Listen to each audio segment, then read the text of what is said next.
ready. Okay. Sergeants, will you please begin your recordings? According to the computer, all set. Okay, Cloud is ready. Okay.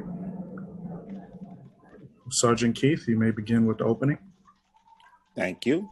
Good morning and welcome to the remote hearing on contracts.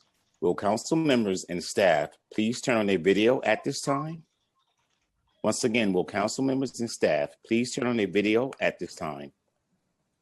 Thank you. To minimize disruption, please place all cell phones and electronics to vibrate.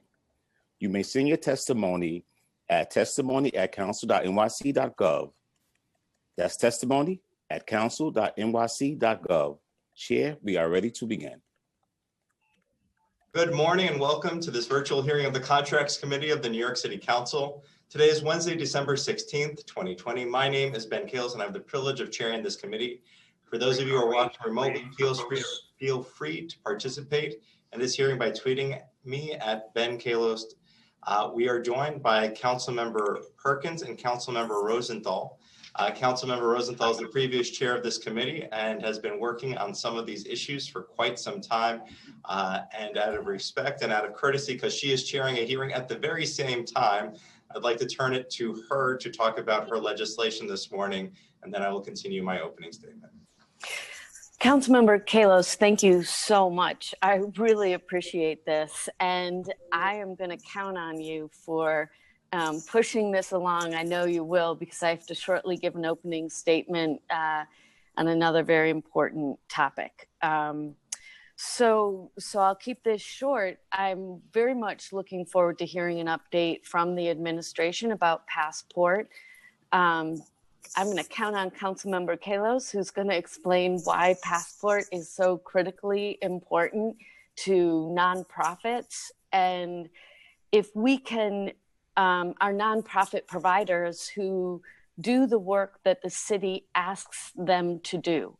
So when the city asks teachers to work in our public schools, they pay teachers on a regular basis, and there's never a holdup for the principal in terms of that principal getting funding in order to have the teachers be paid. Unfortunately, for our non-profit providers who are doing the exact same service, doing the work that the city has asked them to do, whether it be childcare, taking care of those with disabilities, supportive housing, taking care of the homeless, all of those functions that the city expects these providers to do day in and day out.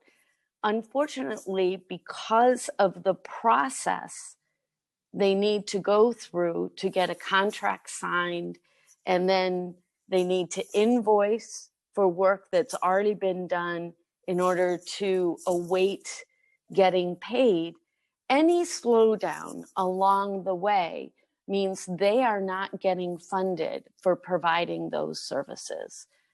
It means they have to take out loans from banks that are never repaid by the city.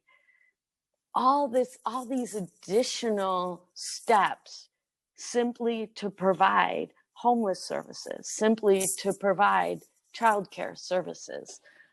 So while this may not be the sexiest of topics, it's critical that we get the contract process right. And this administration started a program that is leaps and bounds far ahead of what any other administration did. But it's been 7 years and we need to get it right. So I'm excited to be hearing from the administration about this bill that would require each step of the way for contracting through the Passport system to be on a clock, to have a time limit, just like we do for ULURP, in order to give developers certainty about their projects we need to be able to give these providers certainty about when they will be paid, how much they will be paid. And we must do this it's only fair if we're asking them to provide the services that the city needs. So, Chair, I appreciate your working this out with me today, but most importantly, I appreciate your carrying the ball on the Contracts Committee, appreciate your pushing along this bill, pushing along the administration in order for us to get this right for the people doing work on behalf of New York City residents. Thank you so much. Thank you for your leadership, and good luck with the Women's Committee hearing that you will be leading right now. I'd like to also acknowledge we've been joined by Councilmember Keith Powers. Today we're joined by the Mayor's Office of Contract Services. They've been working with the City Council and city contractors in developing a flagship initiative known as the Procurement and Sourcing Solutions Portal, also known as Passport, which will be the primary subject of our discussion today. We'll also be discussing Introduction 1627 of 2019, sponsored by former Contracts Chair Helen Rosenthal, in relation to setting time limits for a procurement process, reporting on agency compliance, and developing an online platform for managing procurement. But first, to Passport.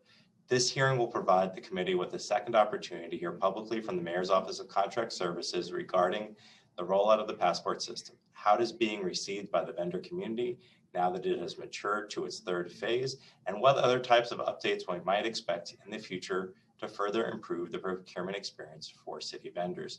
Before we dive in, I'd like to offer a bit of background on Passport. Passport was conceived as an online procurement portal designed to create visibility in city contracting, improve collaboration between agencies and vendors, and facilitate the timely registration of awarded contracts. This Passport digital interface was designed to allow vendors to track the progress of their particular contracts, offer agencies insight into the capabilities of specific vendors, and allow those agencies to expedite the process of determining vendor responsibility, a critical component for contractors working with the city. The first phase of Passport was launched back in the summer of 2017 and gave vendors and the council a taste of what we could expect from this new online procurement portal. Passport's release 1 permitted contractors to file their vendor questionnaires electronically, identify areas for expertise, allowed vendors to review performance evaluations on prior contracts in order to improve their deliverables in the expectation of being awarded future city contracts.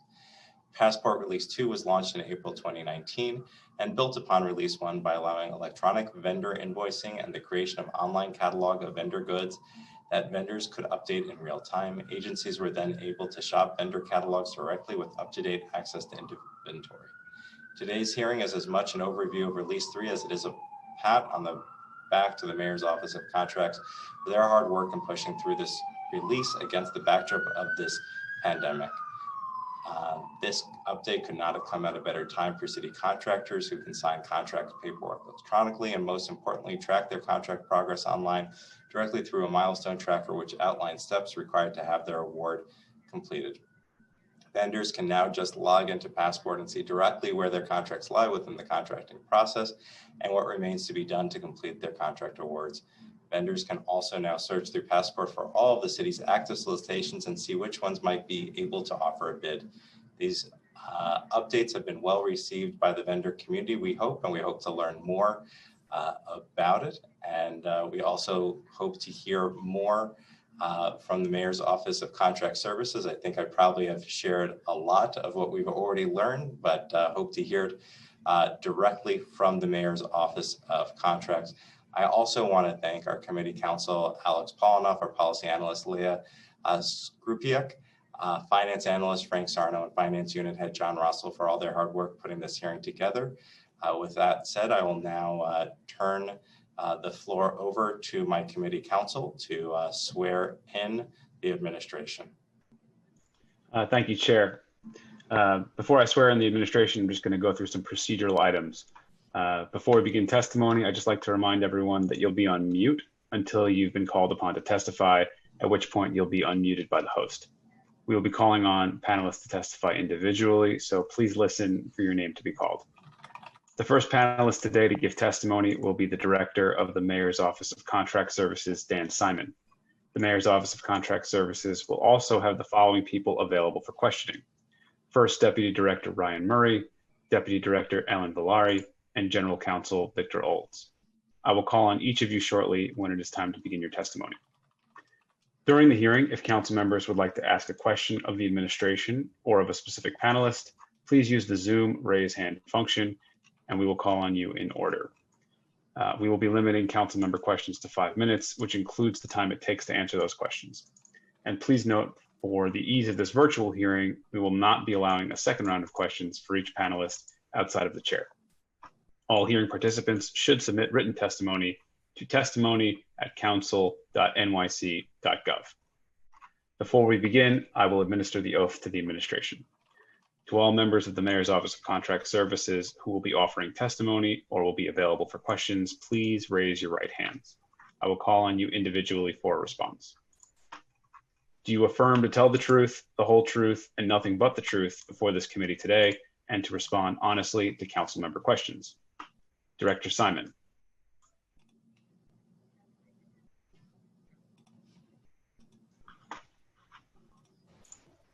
I do. Thank you. First Deputy Director Murray. I will. Deputy Director Villari. I do. General Counsel Olds. I do. Thank you. Director Simon, you may begin your testimony. Thank you.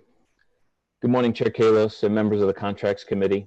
My name is Dan Simon, and I serve as the Director of the Mayor's Office of Contracts and the city's Chief Procurement Officer. Today, I will provide an update on the Procurement and Sourcing Solutions Portal, Passport, and our ongoing efforts to transform the city's procurement process. As you know, over the last few years, MOX has evolved to become a procurement services agency while adopting technology to modernize traditional oversight responsibilities.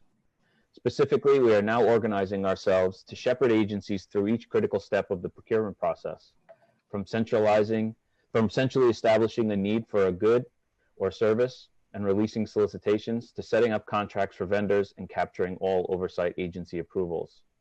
We have established a common platform for end-to-end collaboration for all key players in the procurement, and with this have entered a new era where true transparency can lead to data-informed improvements to process, more rational administrative policies, and a common experience for vendors across all agencies and industries.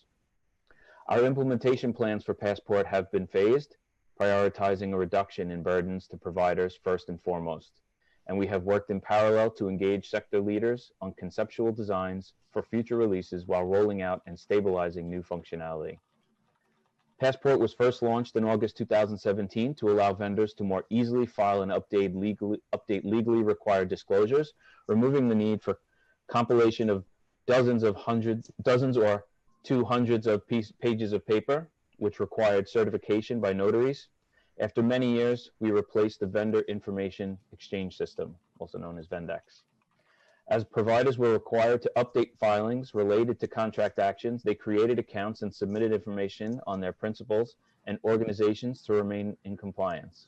In turn, agencies use this and other information to execute more efficient background checks, speeding a critical step in the contracting process. Based on nudges from our office, agencies, and advocates, providers also created accounts to prepare for future business with the City of New York.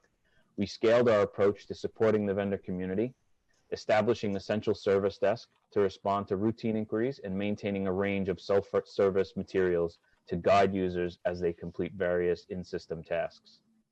We took many lessons from our experience with nonprofits and HHS Accelerator, knowing that any current or potential vendor may need a patient and committed person to help demystify government speak, translate requirements into clear actions, and serve as a liaison between agencies and vendors when necessary.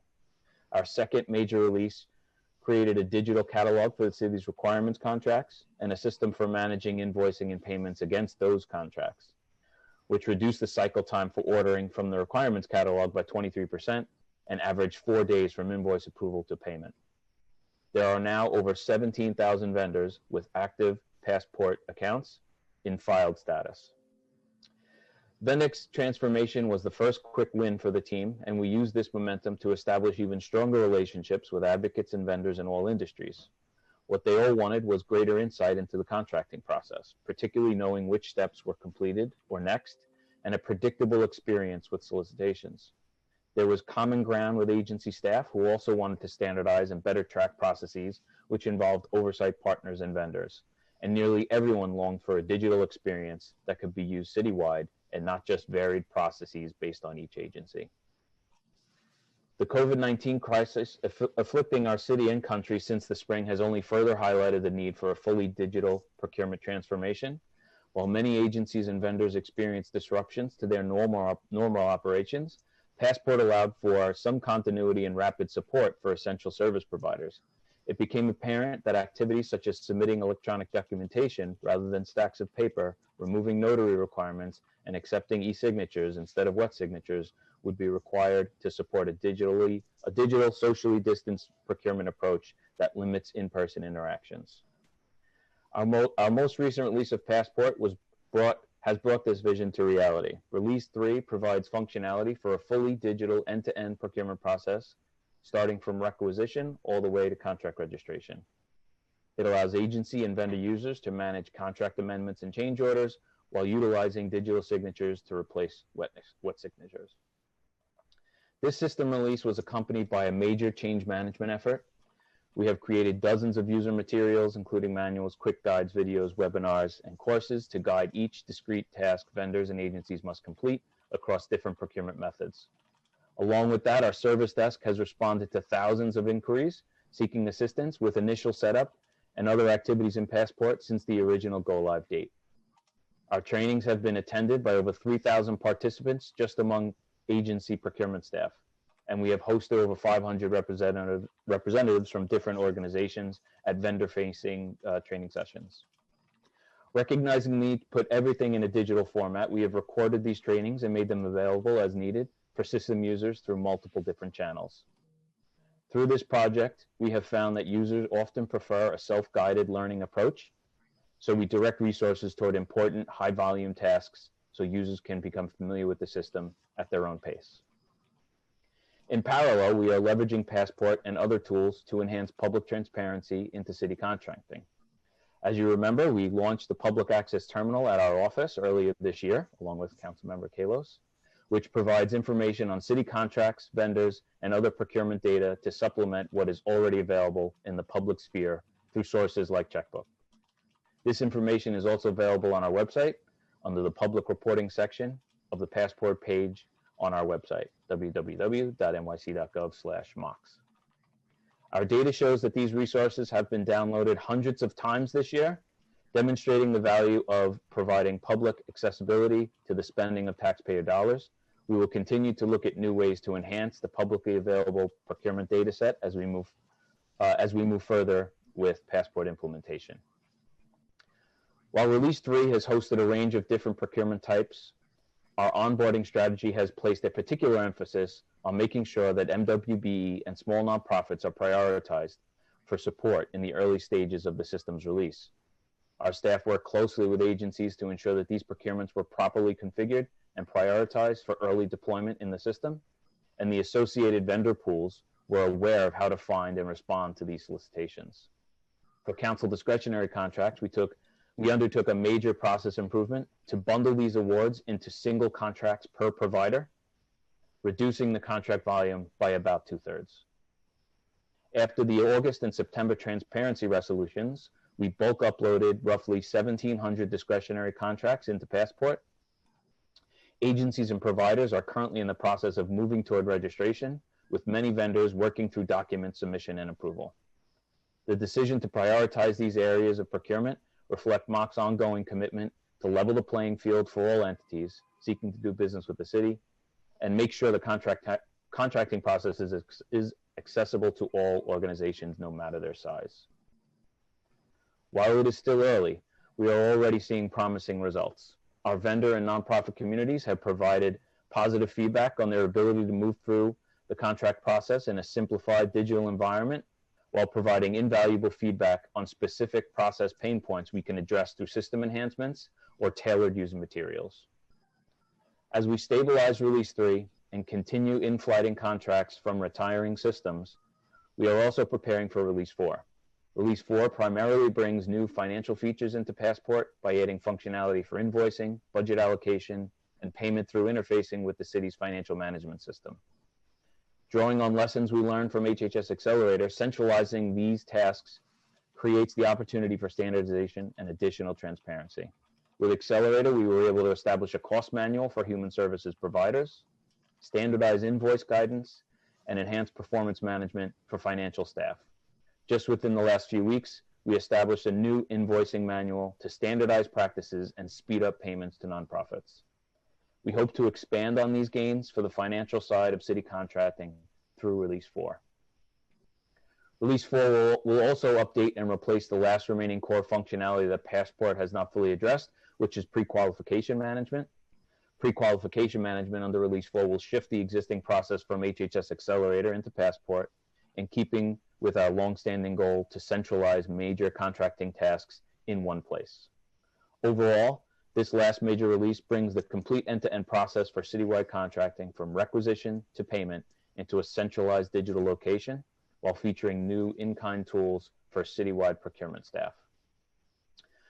With regard to the bill before us, Intro 1627, we are happy to see that our goals align with those of the City Council. Passport promotes transparency, timeliness of contract registration, and a preference for digital solutions, and builds on successes we have seen with early releases and Accelerator. By fully digitizing the contracting process and making milestones visible to all parties, we hope to build a more timely contract registration process through greater clarity on process requirements for all parties. If data indicates a need for us to move faster in certain areas, we absolutely should. And we must establish realistic targets related to each procurement so we can start contracts on time. MOX is committed to making timeliness data readily available to all relevant parties for a given contract and reporting on aggregate performance. We believe full digitization and its associated transparency will bring improved timeliness to city procurement, and we look forward to sharing those results. However, we are very concerned with Intro 1627's proposal for setting timelines for each step of the procurement process and for the oversight review that each agency charged with oversight must undertake. Procurements vary in scope and complexity, and we do not want to disadvantage our negotiating position nor reduce the rigor associated with due diligence steps. Establishing set timetables could interfere with the work of agencies charged with oversight of the contracting agency.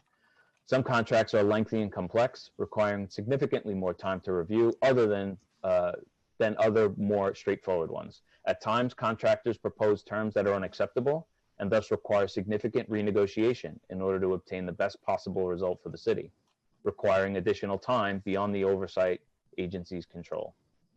Moreover, if the oversight agency identifies an issue that needs to be fixed by the contracting agency, that can also prolong review of the contract.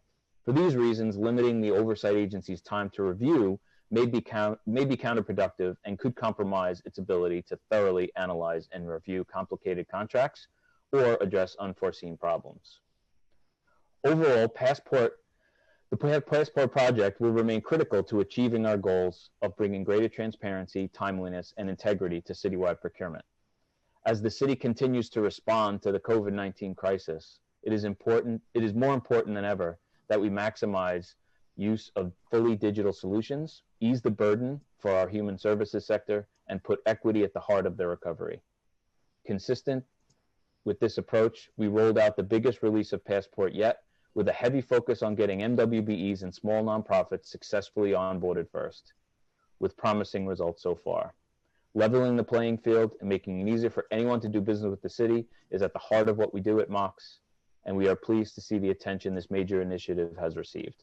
I look forward to sharing further results as we continue with digital transformation. I am joined by First Deputy Director Ryan Murray, General Counsel Victor Olds, and Deputy Director Aaron Valeri. We would be happy to take any questions you have at this time. Thank you, Director Simon. I'll now turn it over to questions from the chair. Panelists from the administration, please stay unmuted if possible during this question and answer period. And a reminder to Chair Kalos that you will be in control of muting and unmuting yourself during this period. Chair Kalos, please begin.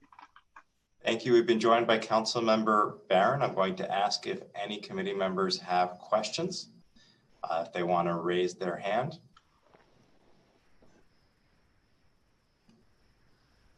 I'm going to turn it over to former Chair Rosenthal to ask questions about her legislation, and then I'll begin chair questions.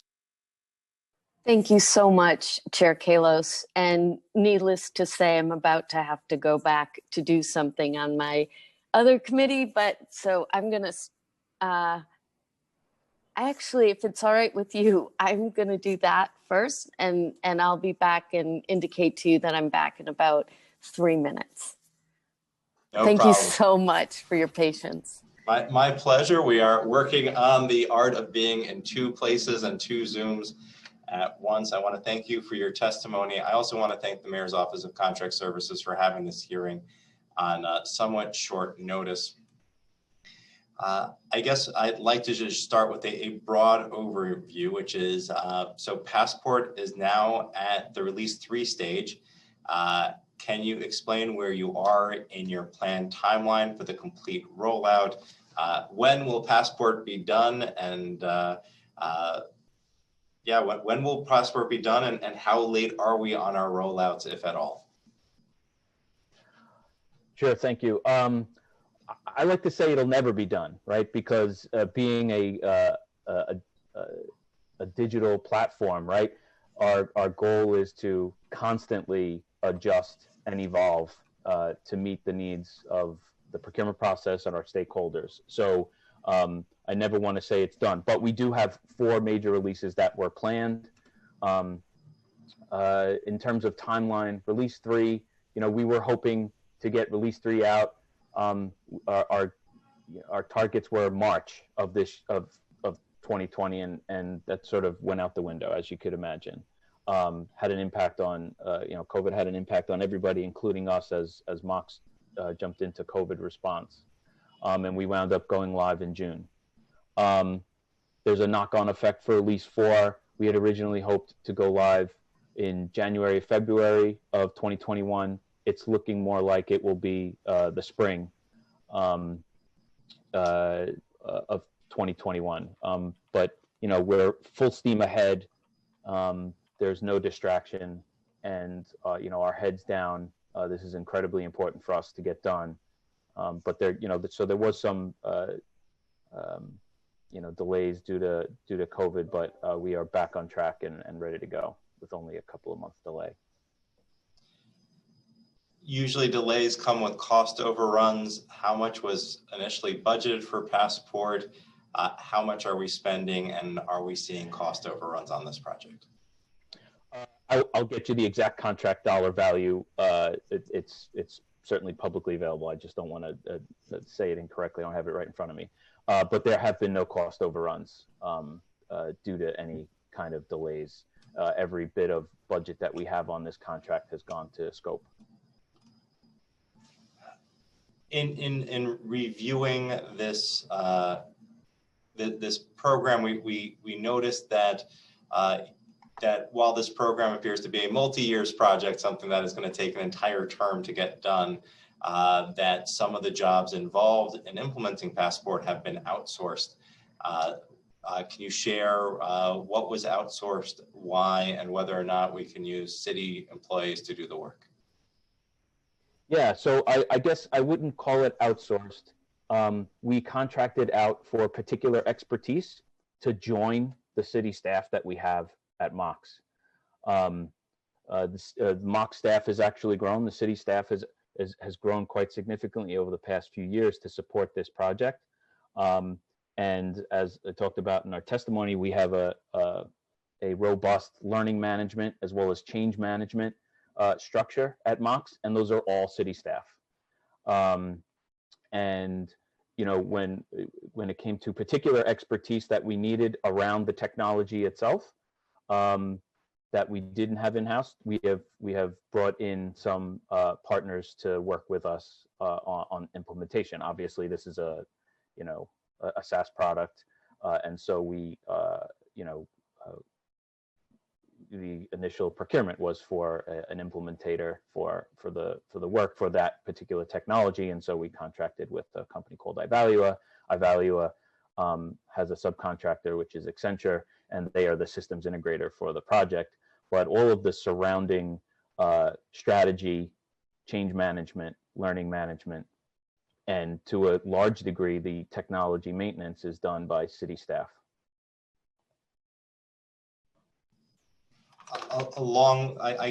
How much has been spent on Ivalua and Accenture, and why these specific vendors versus less costly options? And then I'm going to turn to Helen Rosenthal. Okay, sure thing. I'll go quick then. So I got the numbers. Team is working in the background. So it's a 55 million overall budgeted cost, 46 spent to date. And in terms of your question about cost, look, we did an open procurement back, or the city did an open procurement back in 2015, and we chose a proposal that was competitive, and it was in the best interest of the city. I know questions have been raised. We get this all the time, like, hey, I've got an app on my phone that can do this, really quickly. This is a massive effort with tons of data management and workflow management. It doesn't lend itself to a light tool. So this is heavy work in terms of technology, and we believe that the product we have and the contract we have with Ivalua is in the best interest of the city, and that includes cost. I'm going to turn it over to Councilmember Rosenthal for her questions relating to legislation or anything else she wishes. Voting time. Thank you so much, Councilmember Kallos. I appreciate your patience as I juggle these two hearings. So I guess I have a couple of questions. And I hadn't thought of the ones that Councilmember Kallos, I really appreciate your line of questions here. I think they're critically important, and I look forward to hearing more of the information you get. If I could just get into the nuts and bolts of Passport for a second. First of all, how long do you think it'll be until it's fully implemented? I know it was probably in your testimony, but if you could tell us again.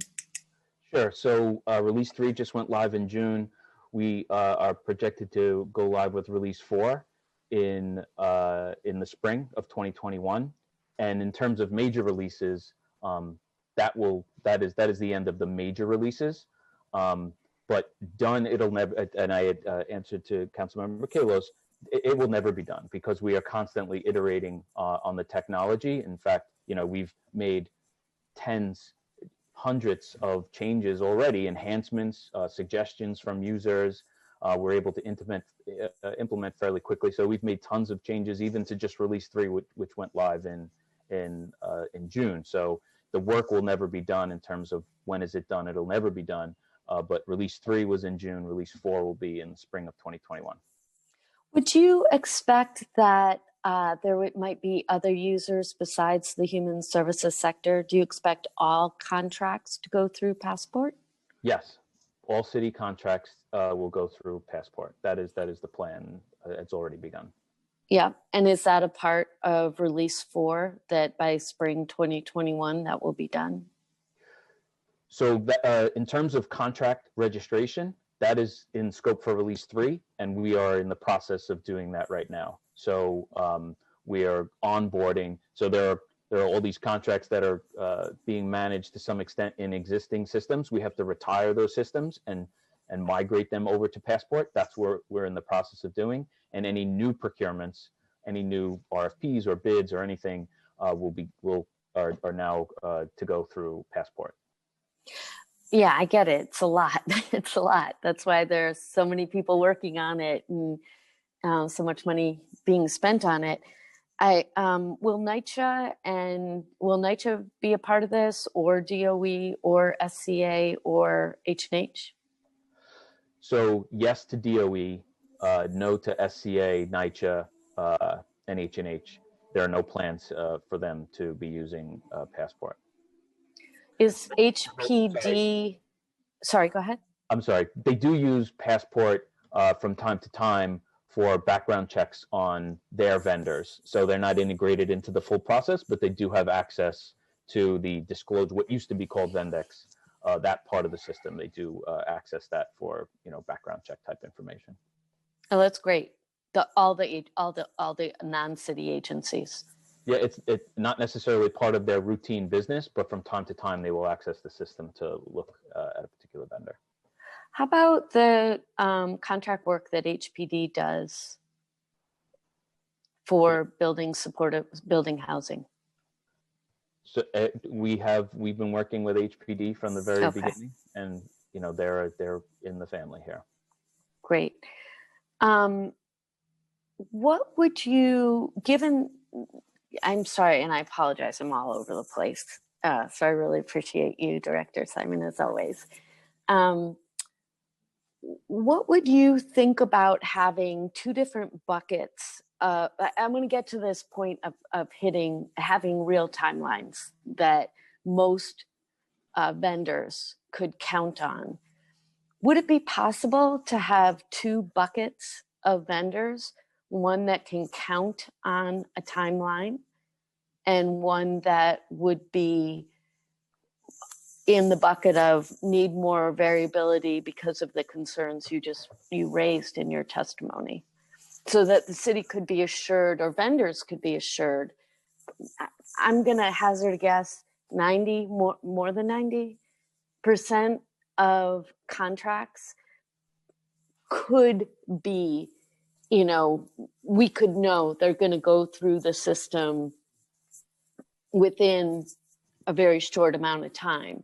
And I'm guessing that new projects, new vendors, complicated contracts. Time expired. Might take a little more time. Please take as much time as you need. I'm on a third hearing. Finally, this bill would require more. Thank you.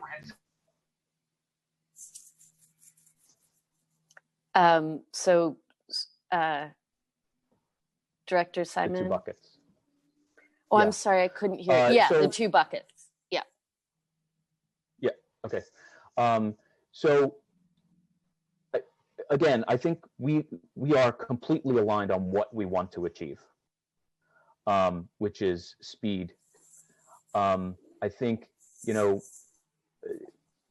answer your question about two buckets, that sounds like a lot of complexity that would need to be thought out. So just thinking off the cuff, that sounds like adding complexity to a system that we're trying to simplify. But I think the goals that we have for ourselves, which is identifying at the micro level how long things take, and trying to assess for the first time exceptions, right? We think that we can go extremely fast. And so to pick an arbitrary time frame by which something has to happen, I talked about this when this came up in charter revision, is that the best way to ensure that something takes 30 days is to put a 30-day clock on it. And if something can take 1 day, or even something we can do in minutes or hours, we want to try to achieve that as well. You're absolutely right. Good guess. 90+% of things are routine and should move through quickly, and those exception cases should be worked on appropriately. But sometimes it's difficult to know what those things are because they all look the same. And that's sort of, I guess, I'm struggling with the two bucket concept, but I'm happy to talk about it more and think about it more, because everything looks the same at the beginning, and you sort of don't know. So what we want to do is, for the first time, have really reliable data on how long things are taking, right? Which is something we have with HHS Accelerator and invoices right now, and start putting out policies that establish acceptable timeframes, right? Accelerator we knew when an invoice came in, when it was approved, if it was returned, when it was returned, how long the vendor took to respond, the provider took to respond, then on the payment task, how long that took each step of the way, right? And we've got that down to, you know, decimal points of hours, right? And can assess what it looks like, broadly speaking. We know the mean, median, and mode of all of that data now. And Erin will talk more about this later, hopefully. We've now put out an invoice policy that establishes goals for nonprofits to submit invoices by a certain date, and then agencies taking action on those invoices by a certain, you know, if vendor is X, it's X plus 3 days or whatever it is, right? And the policy is on our website, and we can share more about that. But we could never have done that or enforced it without a baseline digital platform with where this data spoke to us. And so that's what we're trying to achieve with Passport on the macro level across the entire procurement system, is to be able to look at how long things take, where we have, you know, we have to be able to identify issues that agencies are having.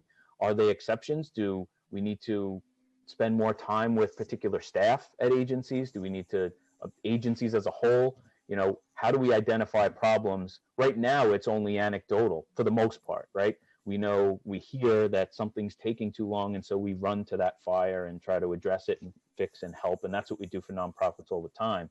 But what we need more of is having the process mapped out, putting the whole process in a fishbowl.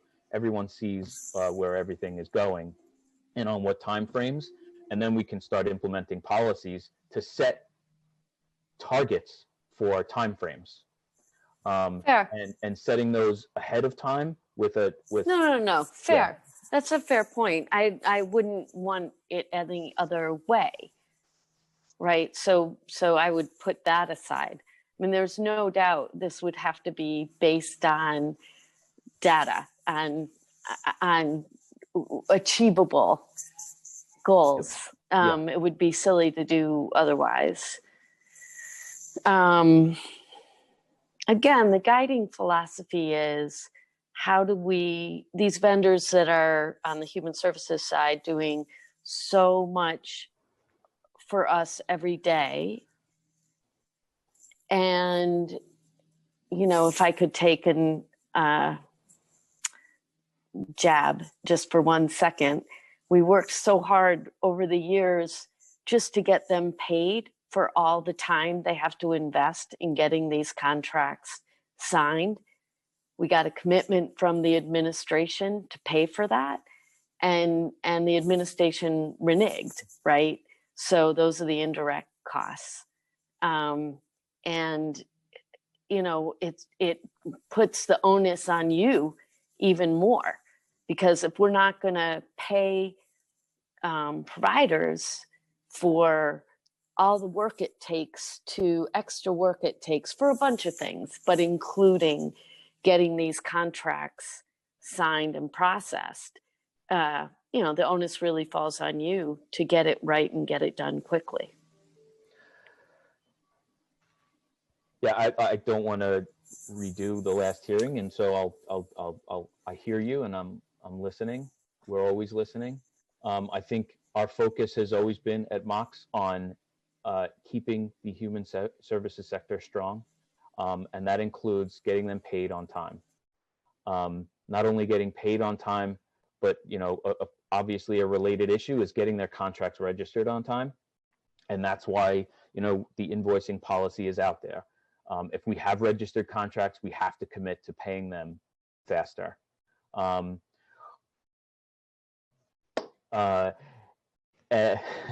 Okay, sorry.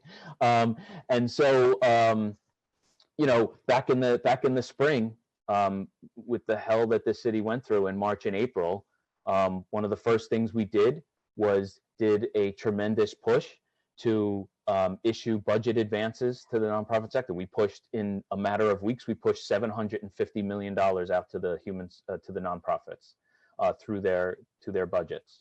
And for contract registration, you know, as you know, there are many contract actions that get registered for July 1. for the second year in a row, we were able to reach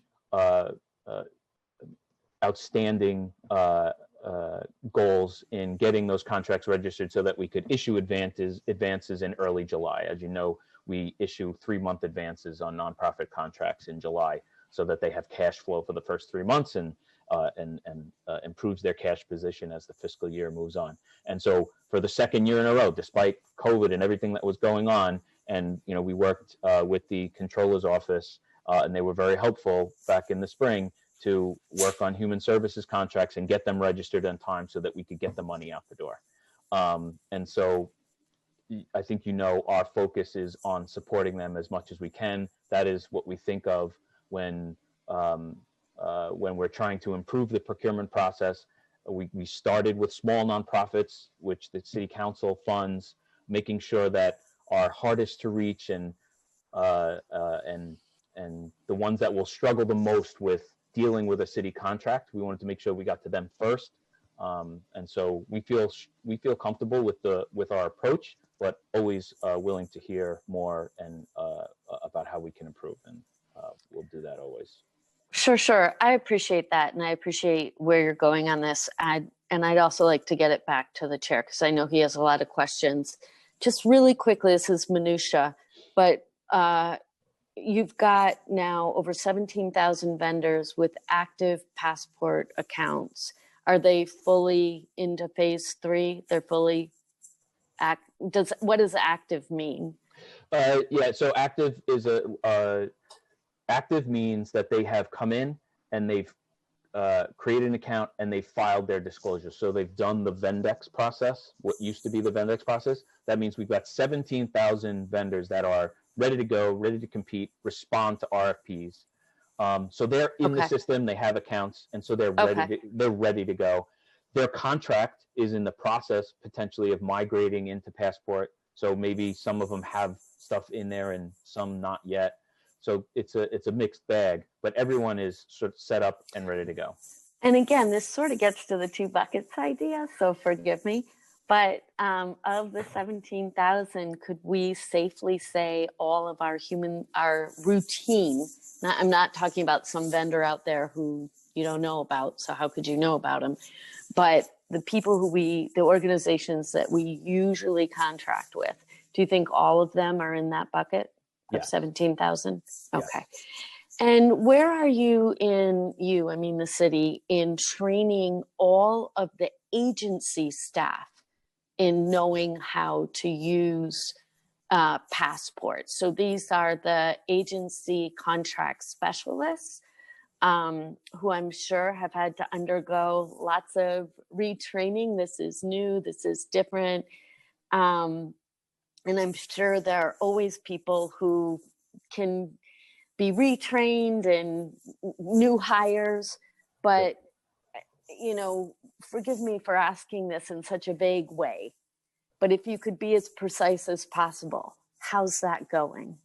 Sure. I'm gonna kick that over to Ryan to take, who leads a lot of our change management efforts.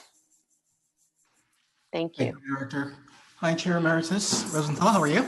It's always great to see you. Same. So our numbers remain similar to what we've reported in the past. Over 3,000 agency staff.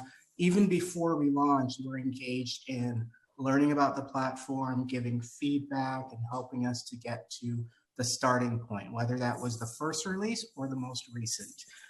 What we found, particularly with agencies, is the initial training and making sure we have resources available. That's honestly just the first step. To your point, the retraining and the ongoing reinforcement happens at the managerial level. It happens at every single action. So in addition to implementing our self-service model and convening people, we obviously had to go digital during the summer as we were launching, right? So we moved from a lot of our in-person training to webinars and one-on-ones with agencies.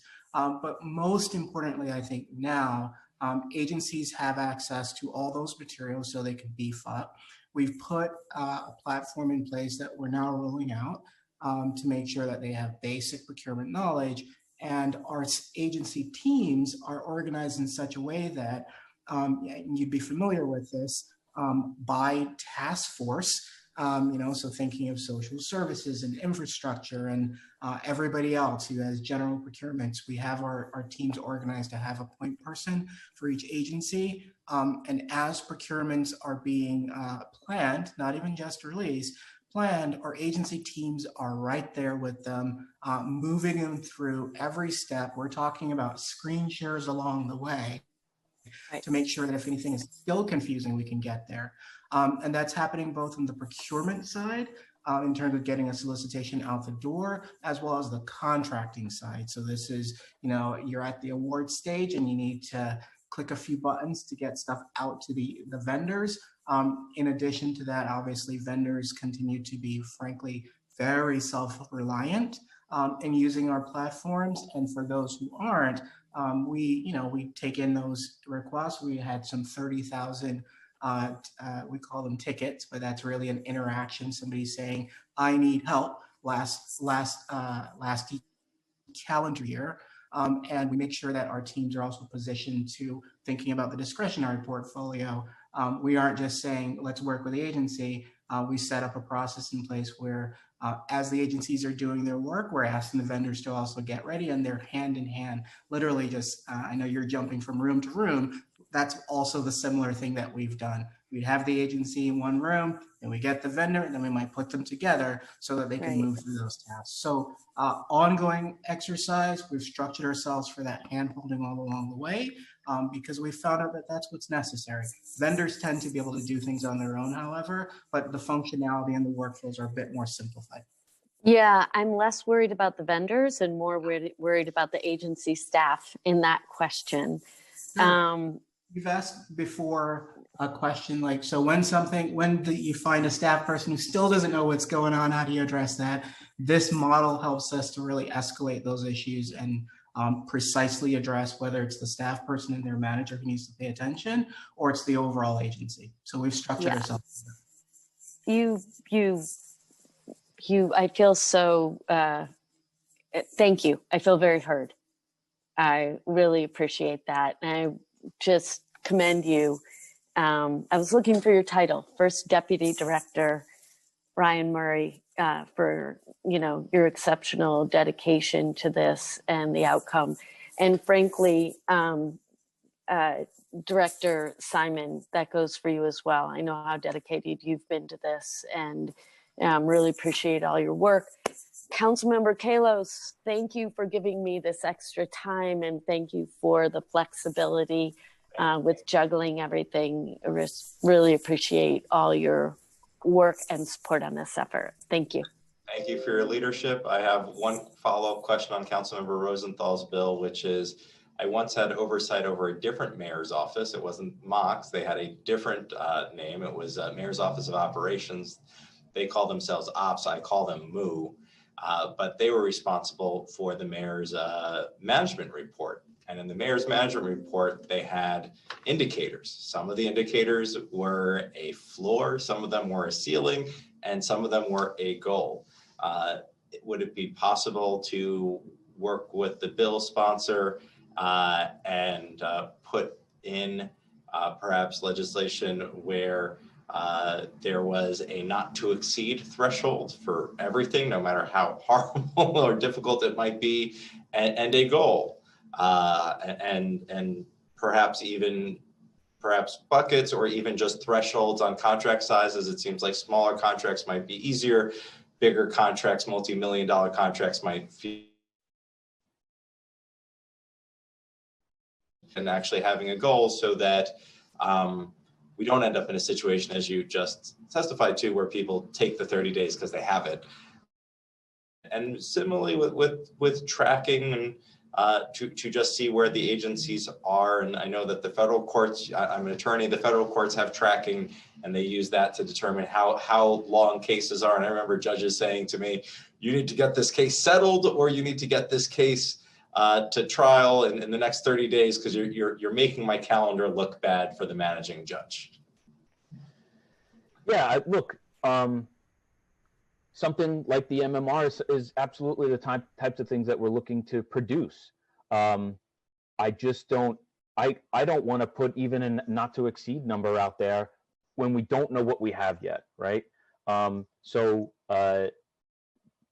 those types of management reports and indicators is exactly what we're trying to produce from what the system tells us, from what the agencies and the vendors' activity in the system tells us. Then we know what our targets could be, or what our not to exceed ought to be,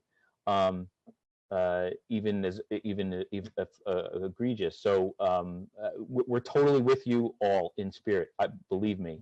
And you know, again, the invoice policy with HHS Accelerator is a perfect example of what we're trying to achieve, and is what we're hoping to do with Passport in the future.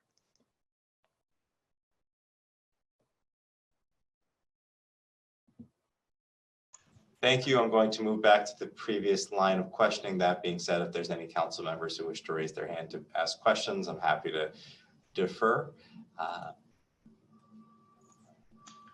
Doesn't look like there are, Chair. Just you. We've been talking a little bit about on-time payments. When I came in as chair of the contracts committee, that's something that I prioritized. And working with you, we got, I think, some results. Can you just share some of the results we saw on on-time payment back in 2019 and what changes you were able to make, and particularly whether or not Passport will assist with this? Yeah, I'm gonna turn to Erin, who can talk more about those efforts and highlight some of the invoice policies as well.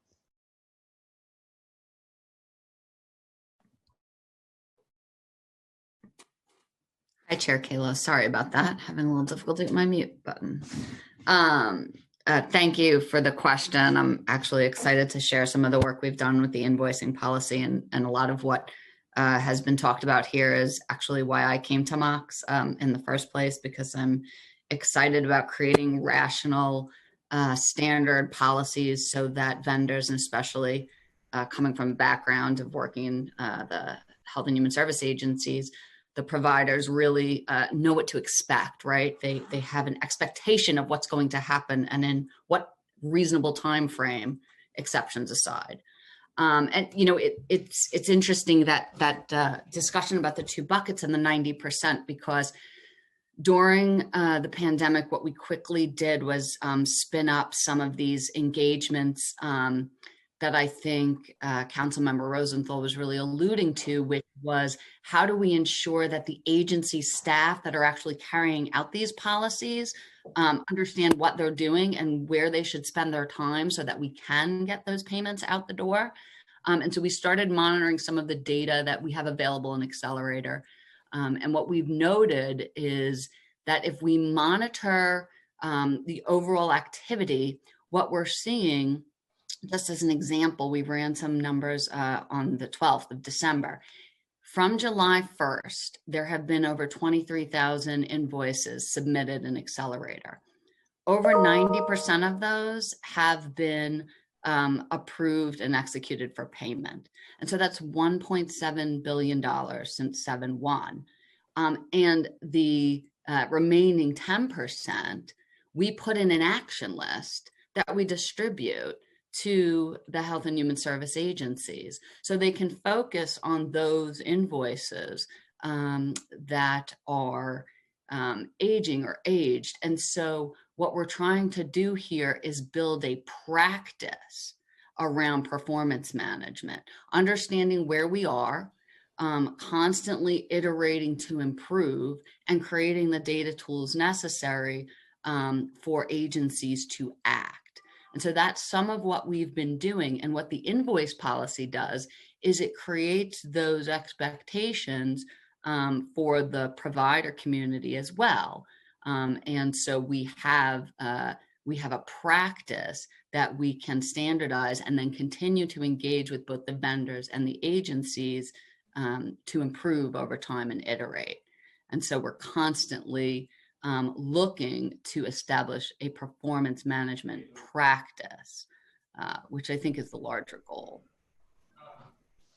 If somebody is watching at home or online and they're saying to themselves, I didn't get paid on time, I'm upset with what they are saying, I know that they can email me, contracts@benkalos.com, and I'll do my best to get them paid.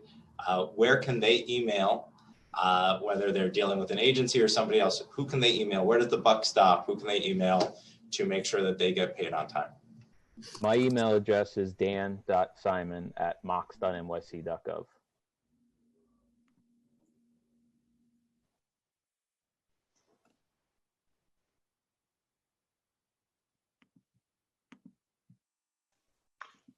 Looks like the chair's frozen. Oh, Chair Kalos, are you back? I'm back. It was really scary to see all of you freeze.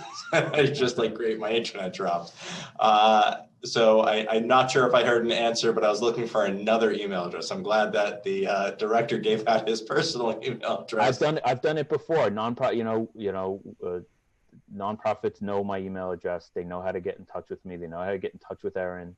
And if there are any issues, they should escalate to me, and we can, help intervene. What is the other address if they're not ready to bring it to you, but they want just assistance? Yeah, I mean, everyone knows help@mox.nyc.gov is our central help desk, our service desk that we've talked about.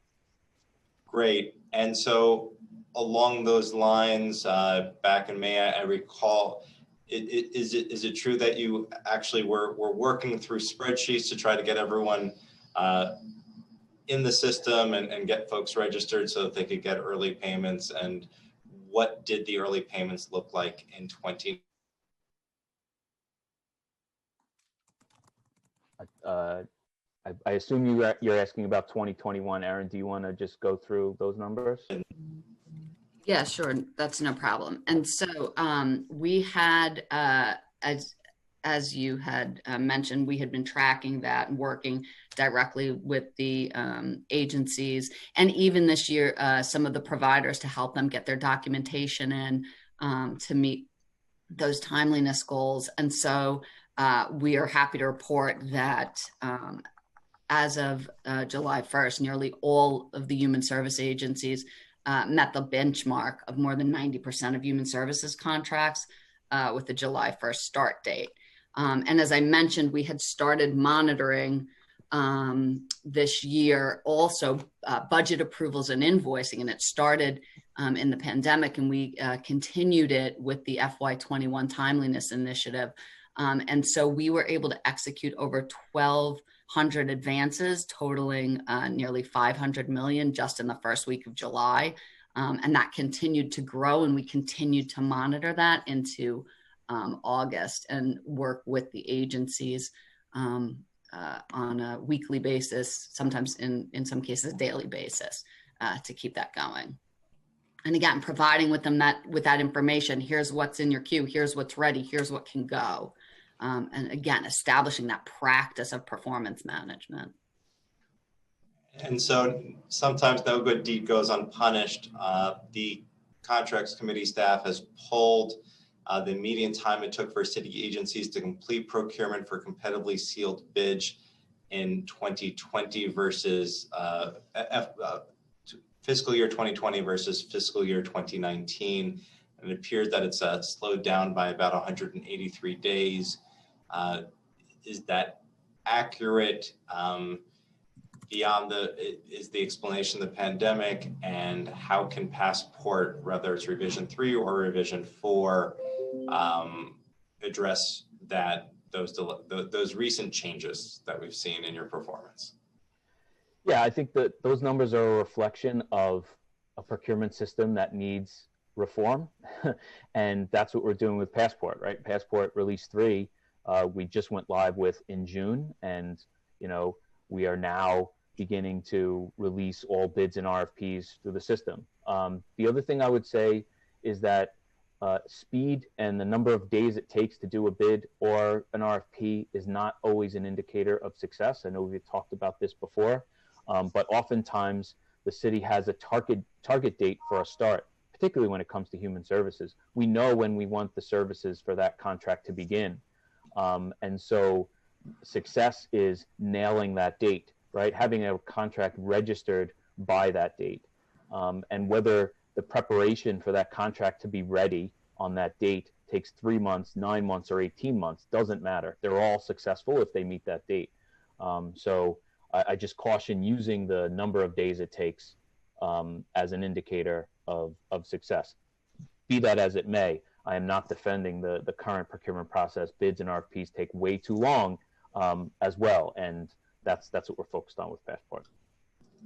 I previously chaired a hearing with the Parks Committee where Parks indicated that there's X number of days for one agency, and then there's another set of days for a second agency, and then another set of days for a third agency. And so that the fact that there's just this very long line of agencies touching a lot of procurements was delaying things. What changes what changes have been made? Where have you been able to take what would normally be a 90-day timeline and then overlap it so that 30 days and 60 days happen at the same time? And Sure. What time savings has that created for you? Sure, I appreciate that. So a couple of examples, particularly with our responsibility determinations.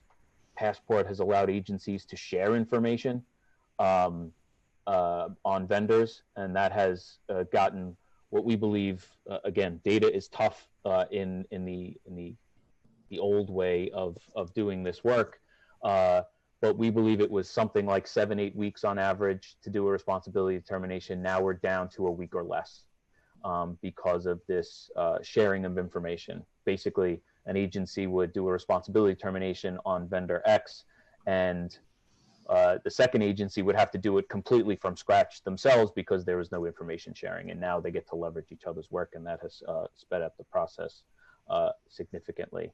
And so something that would used to take 7 weeks is now down to 7 days, give or take, roughly speaking.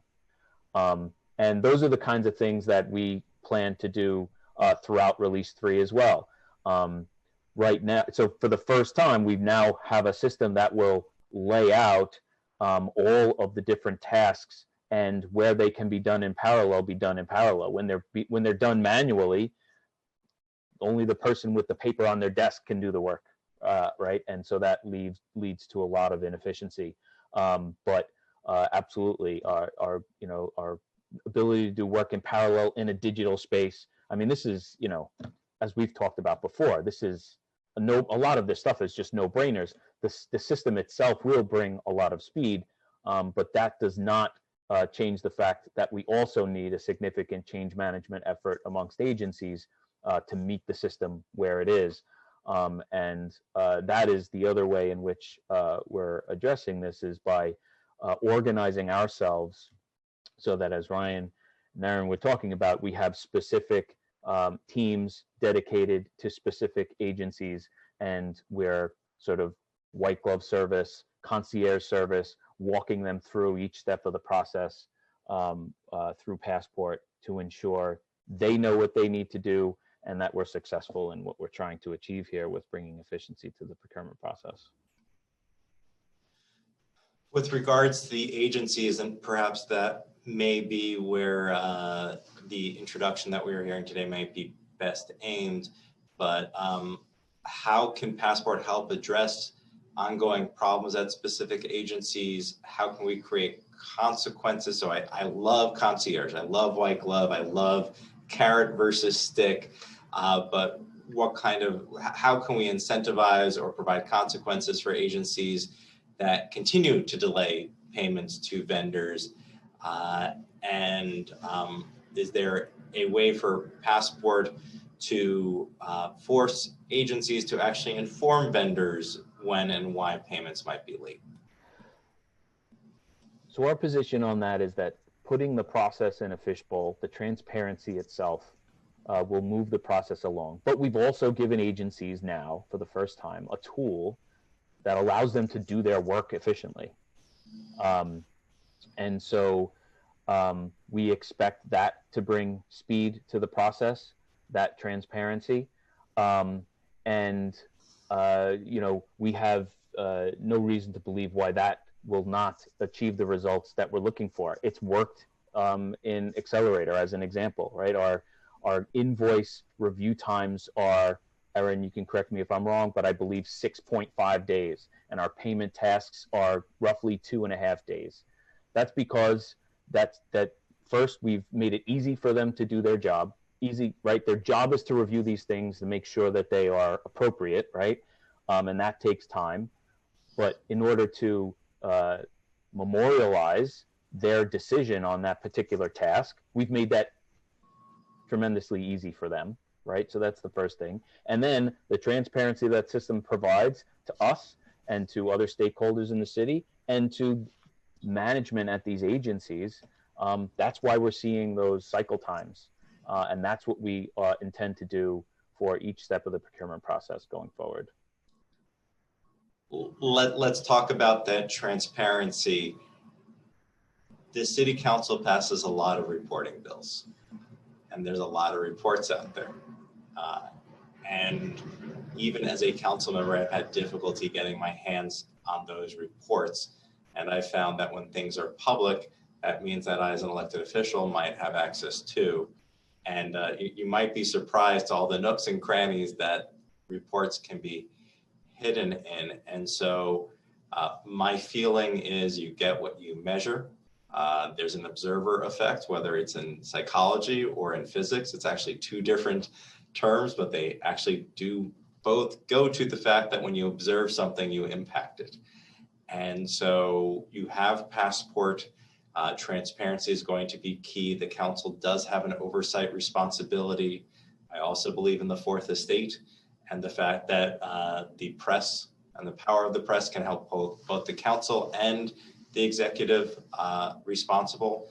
And ultimately, I think that empowering nonprofits and those doing business with the city to be able to see what is going on is also particularly important. Also, I believe it is included in some recent laws the council has passed since I've been a council member. How soon what is currently public through the information terminal, what is currently available at the terminal versus on the internet, and I was proud to launch that terminal with you. And when will the city council have oversight access, and how long before the public will have full oversight access? Sure. So Victor can talk a little bit more about what's available both online and at the terminal. I'll just say that our focus right now is getting everyone that needs to do work on a contract should be able to see the same things and have an understanding of where something is, where it's going next, how long it's been at the step it's on, all of the things that we've talked about over the past few years. And that is what we're delivering. That's what we've delivered with Release 3. We will deliver that with Release 4 as well in terms of the financial aspects. But having a nonprofit log into a system, they have a contract with the city, to be able to understand with granularity where something is, what their responsibility is in those tasks, and what the city's responsibility is in those tasks and how they're doing. So just, I'd love to be able to show folks, and we can do that at potentially a future hearing, but to be able to show you where something is and where it's going next so that they can anticipate what this standard process will bring is what our goal is. And Vic, if you want to be able to just talk more about what's online. Sure, and good morning, Chair Kalos. We were very happy to unveil the public access terminal with you. And I think that we had the good fortune of also being able to unveil public access online before the pandemic. So now, I guess before the pandemic, vendors would have been able to come in, or really any member of the public would have been able to come into Mox and look up information about who is currently doing business with the city, performance evaluations about those vendors, contracting information. We've now made that information available through our website online. We also work in coordination with, or I guess it's a supplement to Checkbook NYC, which has all registered contracts. So the controller runs that site, but on our site, you can see additional information like performance history for contracts, who the principals are for certain entities, just the information that you would expect to find about who we're doing business with. And that's all available. We update that information on a rolling basis, no less than monthly. So the information is always fresh, and we're happy to be providing that to the public. And thank you again for working through that with us. And I would add just one thing in terms of the public. In Passport, we have a public access point where they get to see all of the RFPs and bids that the city is issuing. And so while users of the system have roughly the same screen in Passport past their login, there's also a public access with no login requirement that they can look at RFPs and bids that are coming from the city. When we were in physical presence, when people had a point of personal privilege or two hearings, we might recess. At this point, I have another Zoom I need to jump in on, so I'm going to recess for 10 minutes. We will reconvene at 11:28.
It is 11:30. I'd like to now bring this hearing out of recess and thank everyone for the indulgence.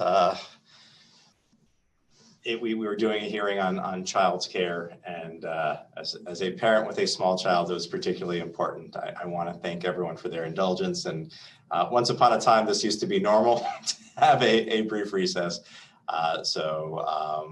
We will continue.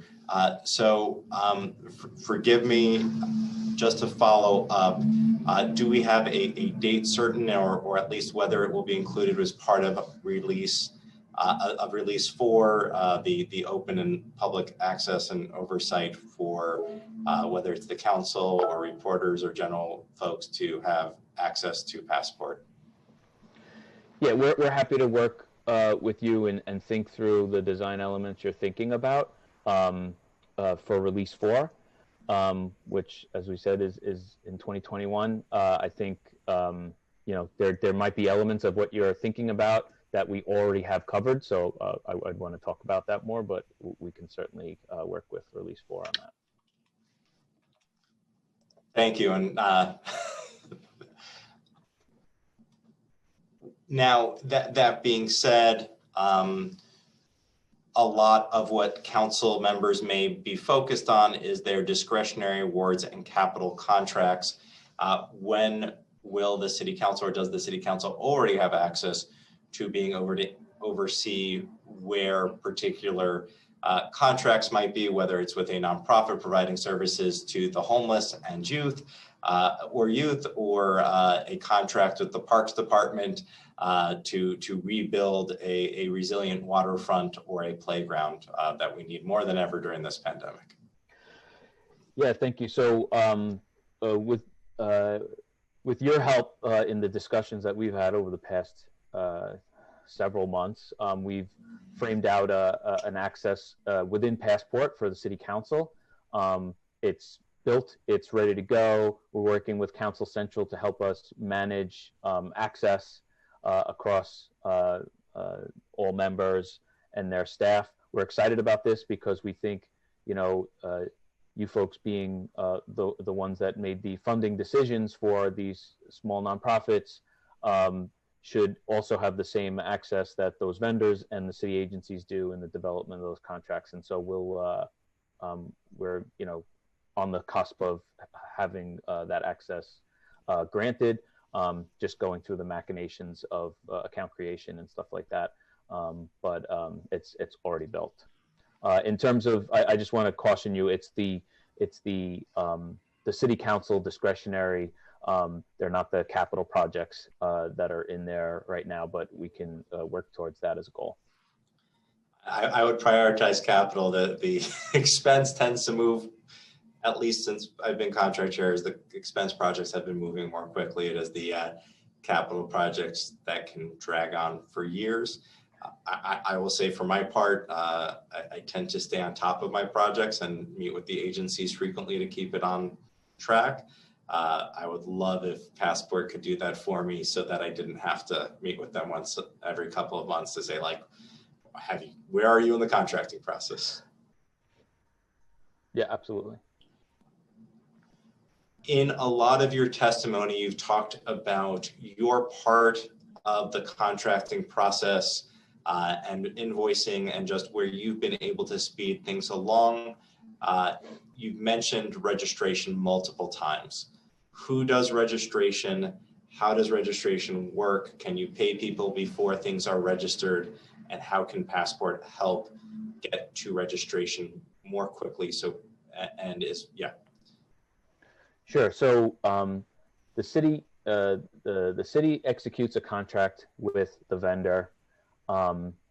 It's between the agency and the vendor. There are all sorts of procedural requirements around a contract. I'm going to skip over a lot of detail, but just get to the broad strokes of this. There's oversight approvals that are required, MOX, the law department, OMB, and then the contract is executed, signed by the city and by the vendor, and then is sent to the controller's office for registration. where the controller has 30 days to register the contract. The way in which we believe that we are going to improve the registration process is a lot of the stuff that I've already talked about. Ensuring that the much of the compliance work is accounted for in the system. A lot of what we struggle with in a manual, inefficient process is ensuring that every box is checked, every compliance point is accounted for. A digital system can do that for us and lift us from that burden and allow us to move much quicker. There isn't as much physical looking that needs to occur because the system functionality is ensuring that all sorts of compliance points are taken care of. So that will certainly help from a hours or work hours on the agency side to ensure that a contract is ready for registration and complete. And then obviously, I know the controller's office deals with contracts that might be missing things, even though they exist, they just didn't make its way over in the package. We're working now to ensure that a package won't be able to go over to the controller's office unless all of the requisite pieces are there. And so I think that's going to bring some great efficiency to the process as well. Thank you. And so I've heard concerns about that things can take a while to get registered at the controller's office. And just to clarify, you believe that some of that delay is because packets that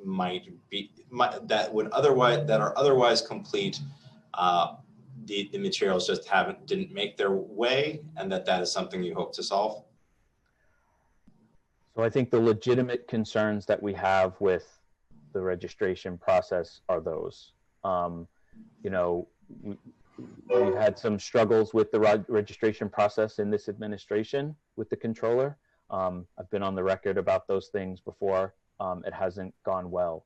But what I'm focused on, similar to what Helen Rosenthal, Councilmember Rosenthal was talking about, let's get the 90% of things that should move through in a routine basis, move through on as fast a path as we possibly can. And we can deal with the exceptions as exceptions. So for us, it's, making sure that a contract has every requisite procedural step that it must, that all of the sign-offs are there, that it's executed properly and presented for registration in tip-top shape. That's what we're focused on. That's what we think will bring a great deal of speed, all of the other sort of registration issues aside. It is good to hear that that hopefully that you're looking at a way to solve the registration issue. We've been looking at local law 63, particularly around when agencies outsource, and they are required to include in their materials when they put out an RFP a disclosure statement. If when they award an RFP, they have to provide certain notices. Is that built into Passport as part of one of the 3 revisions, and will it be? In terms of mandating that they have fulfilled any requirements they have before outsourcing? Yeah, I would say that all of the requisite disclosures and procedural steps are laid out in Release 3 for the procurement process, whether it be an RFP bid or any other procurement method. Thank you. I'd like to focus on the people who matter most in all of this, and perhaps it took too long to get there. For me, it's about nonprofits. For me, it is about businesses owned by women and people of color, where we are trying to do our work on racial and economic equity and gender equity, and creating real opportunities for folks who have faced discrimination and continue to face discrimination to this day. And don't get me wrong, I still want you to pay all the bills, all the corporations and everyone else. But like for me, what keeps me going is the fact that the city's contracts can help bring equity to women and people of color through how we do business. So I guess my first question is, we have a minority and women-owned business enterprise program. And it was created way back in the 90s because we did a study, I think in 01, from a study from the 90s about the city's procurement practices, and that they found a disparity between the number of businesses owned by women and people of color and the contracts they get from the city. And because of that disparity, because of that discrimination that is there, we were able to create a narrowly tailored program to provide them with a preference. And so in conversations with businesses owned by women and people of color, they have shared difficulties with the contracting process. Sometimes it's just incredibly complex for much smaller contracts than a lot of the businesses that quite frankly are run by incumbent businesses that are owned by white men. And so how are we using Passport to help MWBEs, and what has been their experience if we have already started to help onboard them? Yeah, thank you for that. So first thing I want to say is that this administration has made unprecedented strides in this area. When back in 2000, fiscal 15, MWB utilization under Local Law 1 was 8%. It is now, in the past 3 fiscal years, we've hit $1 billion, and this most previous fiscal year was 28%. So huge strides. But in no way do we think that that is enough or that we're done. That's why, as we talked about this morning, we put them as our primary customer. We want to make sure that they are the first ones that are comfortable with using the system, so that as opportunities arise, they know how to use the system and how to compete. And so with as well as the advent of the MWBE small purchase method, which allows agencies to make purchases up to $500,000 to MWBEs. We are already using the system, Release 3, to manage those procurements. And we have 167 purchases so far from June to now. There were some in process, and so there have been more than that sort of in play over the summer and the fall. But as we are transitioning to exclusively Passport for these purchases, we've got 167 that have been released through the system. It requires agencies to solicit quotes from MWBEs, and so MWBEs are logging into the system and submitting quotes in response to these requests. In terms of ease of use, things seem to be going well. What you need to know about me and Vic and Erin and Ryan is we're sort of obsessed with user experience, right? We want this to be as easy as possible. So, when you ask about how's it going, I'm thinking about the 2 or 3 things that we fixed in the past couple of weeks, right? But by and large, everyone's using the system and finding it easy to use and getting their work done. Are there things to improve? Always. But I think by and large, the system has been successful in managing these MWBE small purchase procurements. And so we'll continue to our approach, which is make our best efforts with stakeholder engagement on the design of the system, and then iterate as we go based on, constantly listening to our stakeholders, to our users, and making improvements. In that answer, you sounded more like a tech entrepreneur, which was my previous job before this, than a bureaucrat. I think that's a good thing. What I will just ask is, so have you gotten feedback from the MWBE vendors, and has it been positive? Has it been negative? How are you accepting feedback from folks who are using it? In a lot of different ways. Ryan, you can jump in and help me out here. But because we have this concierge approach, we're constantly in touch with our users, right? Personally. And so we're hearing their experience as they're going through it. Our help desk, our central service desk is another way in which we hear feedback. We try to identify areas where we get lots of questions, even though they might be real minor, and it's like, oh, well, the button's over here. You just have to click it. But maybe the button's there, but it's not in a place where their eyes naturally go on the screen. And so we'll adjust that and try to fix it. So we've heard both positive. I wouldn't call it negative. It's just sort of constructive. And I think everyone is, it's universally sort of agreed that this type of thing is sorely needed, right? A digital platform for all this work to be done. It's something the city hasn't had before, so it absolutely makes sense. It's a no-brainer across the board. And so we just constantly listen to where we can make improvements, and we do, and we have been. If somebody is watching at home right now, they're a woman or person of color who owns a business, who's on the Passport platform, and they're saying that I had a different experience, there was room for improvement. They can email contracts@benkalos.com. Who should they email at Mox?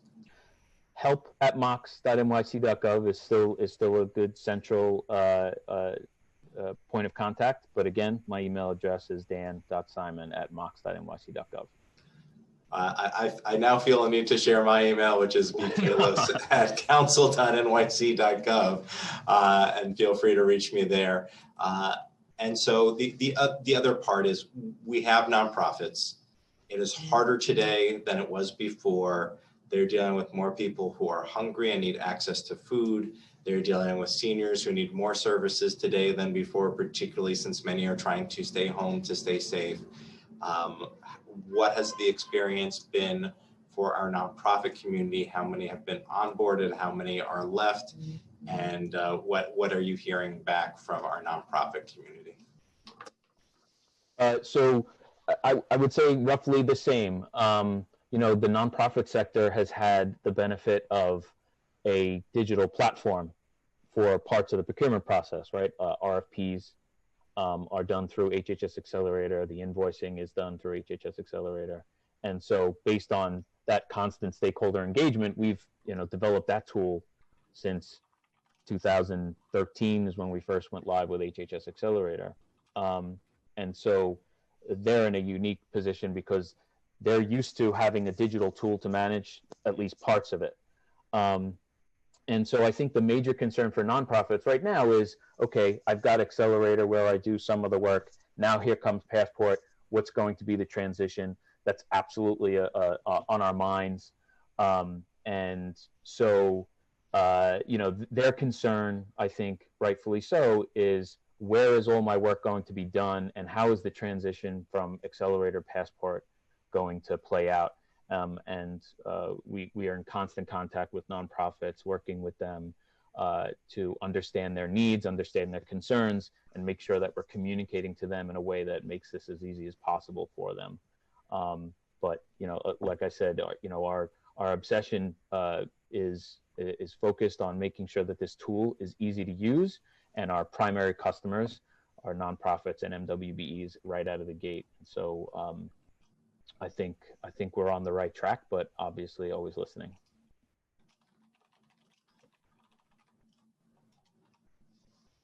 In speaking to everyone doing business, from MWBEs to even incumbents, I've asked if there are any specific pain points.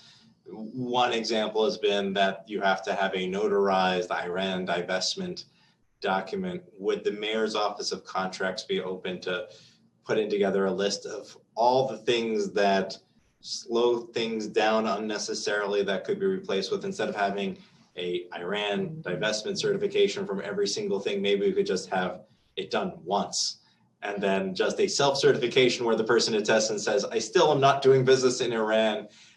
that we could do as a bill for the mayor to try to create more places where we can have timelines run in parallel, or where we can, if there's a place where something still needs to be done in paper, we can bring it online. Yeah, so nothing's going to be done in paper in the future. We've gone completely digital. The Iran divestment is now, a checkbox before they sign on a proposal, as Oh, an great. example. So yeah, so we've fixed a lot of those things. Notaries are a thing of the past. Sorry to put notaries out of business, but they're, that's no longer going to be relevant for contracting with in Passport.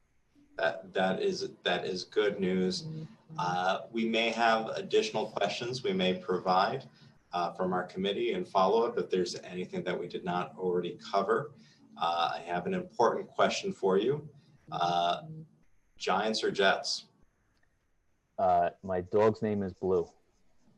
Okay, I can't help but oversee a Giants hat in the background. And what do you call it? Would you be surprised to learn that as a young college student, I had the opportunity to do tech for the Giants and may or may not have had Giants blue hair at the time? Wow. I think we just became best friends. I will take it. I want to thank you for your time. For those celebrating Hanukkah, please enjoy. For those celebrating Christmas, enjoy, and Kwanzaa and whatever holiday you may be celebrating. Thank you. We will see many of you in the new year. I hereby adjourn this hearing of the Contracts Committee. Thank you.